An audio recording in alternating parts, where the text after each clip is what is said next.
Hi மக்களே, இன்னைக்கு நாம பார்க்க போகிற டீம் ஐபிஎல் ஃபீவரில் பார்த்தீங்கன்னா டெல்லி கேபிட்டல்ஸ். ஸோ எனக்கு தெரிஞ்சு one of the super contenders. கண்டிப்பாக finalist, semifinal, playoffs, finalist எது போனாலும் ஆன் பேப்பரும் சரி ஆன் ஃபீல்டும் சரி இருக்கிற ஒரு டீம் இந்த ஐபிஎல்லில் பார்த்தீங்கன்னா டிசி. ஆக்ஷன்லேயும் சரி ட்ரேடிங்லேயும் சரி எல்லா பக்கமும் சூப்பராக பண்ணியிருந்தாங்க. அதுவும் ஆக்ஷனில் ஃபஸ்ட்டு பிக் இவங்க தான் நினைக்கிறேன். டேவிட் மில்லரை வந்து எடுத்தாங்க. நான் சிஎஸ்கே எடுப்பாங்கன்னு நினச்சேன். பட் டேவிட் மில்லரை இவங்க தான் எடுத்தாங்க மிடில் ஆர்டர் ஸ்ட்ராங் பண்ணுறதுக்கு வேண்டி. கண்டிப்பாக சொல்கிறேன், சூப்பராக இருக்குது அவங்க கோரு. என்ன ஒன்று, கிட்டத்தட்ட 7-8 ஓப்பனர்ஸே வச்சுருப்பாங்கன்னு நினைக்கிறேன். கேஎல் ராகுல், கரண் நாயர், பத்தும்டி ஷங்கா, பென்டகட் எடுத்தாங்க. பட் ரூல்ட் அவுட் ஆகிட்டார் இது வரைக்கும். ஆமாம், அவர் இன்னொரு 2 வருஷம் ஆட மாட்டார், பேன் பண்ணிட்டாங்கன்னு நினைக்கிறேன். வேறு யார்? கருண், கேஎல், பென்டகட், பத்தும்டி ஷங்கா, இன்னும் 2-3 ஓப்பனர்ஸ் இருக்காங்க சரிங்களா. அபிஷேக் போகிறலே ஓப்பனரில் இறக்கி விட்டாலே இறக்கி விடுவாங்க. அந்த அளவுக்கு ஒரு டீம் தான் இது. பேட்டிங் செம்ம ஸ்ட்ரென்த்து. அது பார்த்தீங்கன்னா எப்படி சொல்கிறது, ஃபாரின் பிளேயர்ஸே வேண்டாம் உங்களுக்கு. ஒரு ஃபஸ்ட்டு 7-8 ஆர்டர்ஸ்க்கு பேட்டிங்க்கு இந்தியன் கோரை வச்சு அவன் நிரப்பலாம். அதே மாதிரி தான் பவுலிங்லேயும். பவுலிங்கில் பார்த்தீங்கன்னா வதவதன்னு இருக்குது. இந்தியன் பிளேயர்ஸே வச்சுருக்காங்க பவுலிங்க்கும். விப்ராஜ் நிகமாக இருக்கட்டும், குல்தீப் யாதவாக இருக்கட்டும், முகேஷ் சௌத்ரியாக இருக்கட்டும், வேறு யார், நட்ராஜன் எனக்கு தெரியல அவர் ஆட வைப்பாங்களா மாட்டாங்களான்னு. பட் அவர்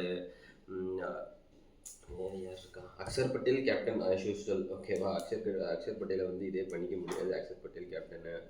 ஸோ இவங்க எல்லாமே பார்த்தீங்கன்னா ஒரு ஸ்ட்ராங் கோஆர்டினேஷன், ஸ்ட்ராங் பில்டப் பண்ணி வச்சுருக்காங்க. மிடில் ஆர்டருக்கு டேவிட் மில்லர் எடுத்தோடனே அவங்க ரொம்ப ஸ்ட்ராங் ஆகிட்டாங்க. ஏன்னா அஸ்டோஸு, மில்லரு, ஸ்டப்ஸு இவங்கெல்லாம் பார்த்தீங்கன்னா மிடில் ஆர்டர் ரொம்ப ஸ்ட்ராங் பண்ணி வச்சுருக்காங்க. ஓகேவா, இவங்களுக்கு கன்சர்ன்னு பார்த்தா எனக்கு தெரிஞ்ச கன்சர்னே இல்லைங்க. பேக்கப்பும் நிறச்சி வச்சுருக்காங்க. இது ஸ்ட்ரென்த்து விட்டு பேக்கப் இன்னும் மோசம்.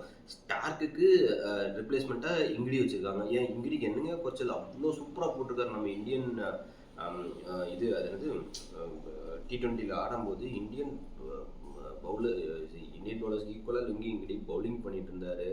ஸோ ஸ்டார்க்கு ஈக்குவலாக அவரும் ஒரு ரிப்ளேஸ்மெண்ட்டாக கைல் ஜேமிசனை கடைசி ஆக்ஷன் முடிஞ்சுட்டு எங்களுக்கு இந்த ஒரு பிளேயர் வேணும்னு சொல்லிட்டு அந்த 2 கோடிக்கு அள்ளிட்டு போயிட்டாங்களே கைல் ஜேமிசன். போன வருஷம் பஞ்சாப் நல்லாவே பண்ணார், அவரே எடுத்து வச்சுருக்காங்க.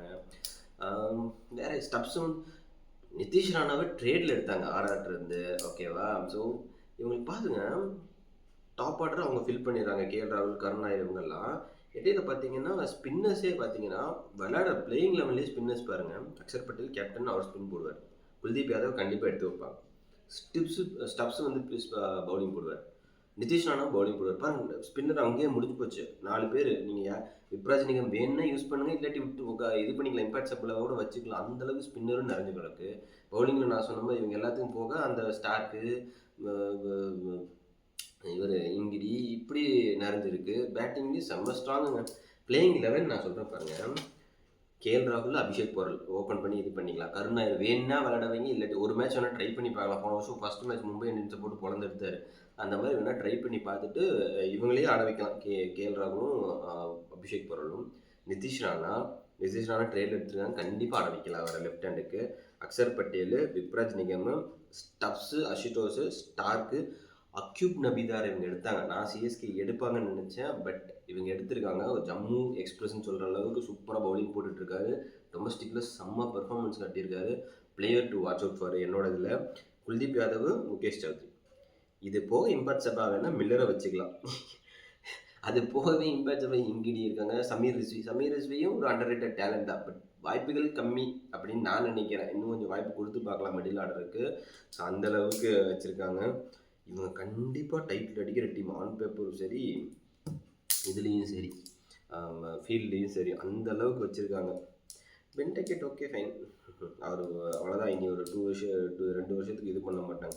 பிரித்விஷா, அப்போ ஓப்பனர் யார் என்னன்னு பார்க்கும்போது பேக்கப்புக்கு பிரித்விஷா. இவர் ஓல்டஸ்ட் டெல்லி பிளேயர் தான். இடையில சும்மா அந்த ஆட்டிடியூடு, கன்சர்ன்ஸு இதெல்லாம் இருக்குன்னு சொல்லிட்டு வெளியே இது பண்ணியிருந்தாங்க. இந்த வருஷம் திரும்பி ரிட்டர்ன் வந்திருக்காரு.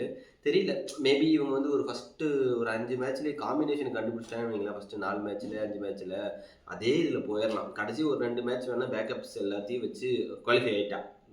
பேக்கப்ஸ் எல்லாம் வச்சு ஒரு சின்ன ட்ரை பண்ணி பார்க்கலாமே ஒழிய, கண்டிப்பாக ஒரு 2-3 மேட்ச்லேயே அவங்க காம்பினேஷனை ட்ரை பண்ணி கண்டுபிடிச்சிட்டாங்கன்னா இந்த டீம் கண்டிப்பாக பிளே ஆஃப் குவாலிஃபை ஆகும். டைட்டில் கண்டெண்டர்ஸ் இருக்கிறதுக்கு கூட வாய்ப்பு இருக்குது. டெல்லி கேபிட்டல்ஸ் டீமோட அனாலிசிஸ் என்னோடது.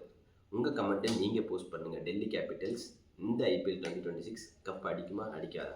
நம்ம சேனலுக்கு நீங்கள் ஃபஸ்ட் டைமாக இருந்தீங்கன்னா மறக்காமல் லைக் பண்ணுங்கள், கமெண்ட் பண்ணுங்கள், சப்ஸ்கிரைப் பண்ணுங்கள்.